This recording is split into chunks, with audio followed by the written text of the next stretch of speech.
I'm Nicole Finale with Flik Hospitality Group, and today we are making cookies for our virtual cookie swap. I have my daughter Aubrey helping out today. Say hi. Hi.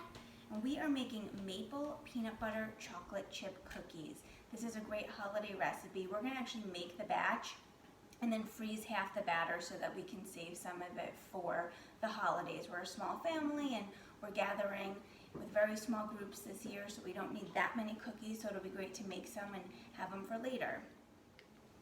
All right, so we are ready to get started. We've preheated our oven to 350 degrees, and that is warmed up and ready to go. And now we're gonna start mixing our ingredients, right?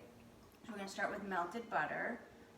I'm gonna hand it and you can pour that carefully. Perfect. This recipe is actually sweetened with real maple syrup. So there's no sugar, just the maple syrup. Make sure you buy the real maple syrup. Pancake syrup is not great for cooking with, so we're gonna actually use this. Put it down and I'll pour in. So yeah, it's kind of a lot of maple syrup, but again, there's no other sugar, so. Okay, go ahead.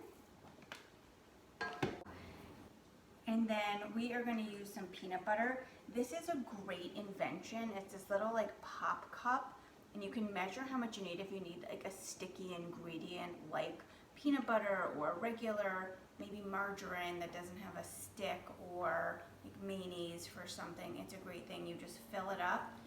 Okay, you want to pop it in, just push the bottom down. Ready? And it pops it right in, and you don't have to scoop out a cup. So it's perfect. Okay, and then we are gonna add 2 eggs. We're gonna mix all those until they're combined. Let me show you. We're using a stand mixer. You could also use a hand mixer or old-fashioned, really just mix it by hand. So why don't you mix that together, and then we will add our dry ingredients. So now we're gonna add our dry ingredients. We need all-purpose flour, so we need 1½ cups. So you wanna do, but I'll measure and you dump again. Can you hand me the knife over there, please? Perfect. Okay, here's 1. Oops, sorry, my thumb is stuck. Okay. And 1/2. Okay, and that aside. Then we need some baking soda, 1 teaspoon of baking soda.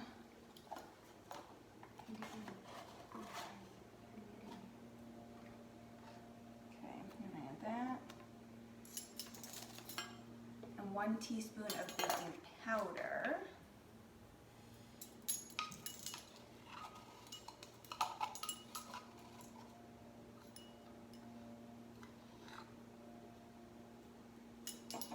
Got it? And 1 teaspoon of salt. 1 teaspoon of everything. That makes it easy. Okay. And then this recipe also uses oats. So we're going to add our oats. We need 2 cups of oats.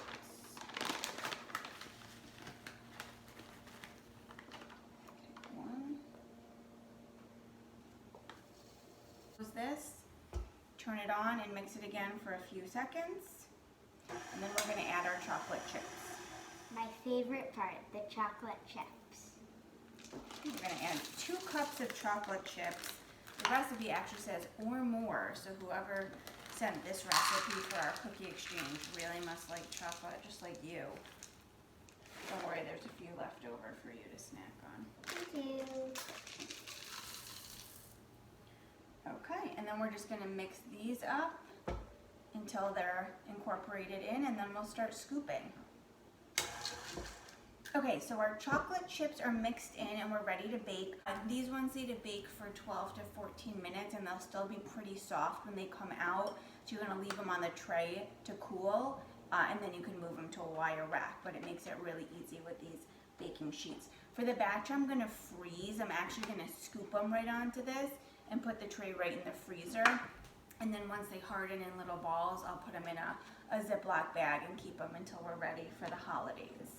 All right, so We have a scoop here. It was malfunctioning earlier, so let's see if it actually works. If not, you can just use regular tablespoons and scoop them out. Okay, you wanna go ahead? I'm gonna dig down.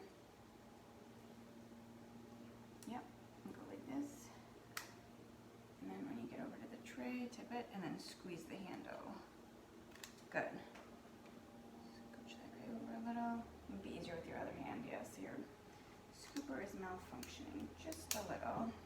I'll do a couple too.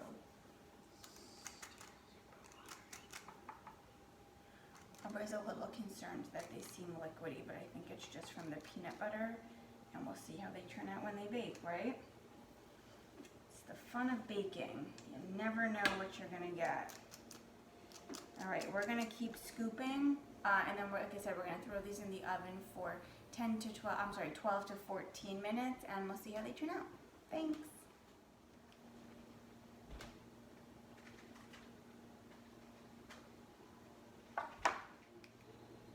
So our cookies have baked and cooled.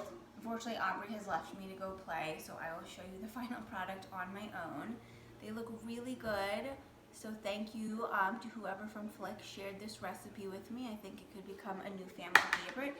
And for more recipes and information, visit us on social media at Flik Hospitality Group. Happy holidays!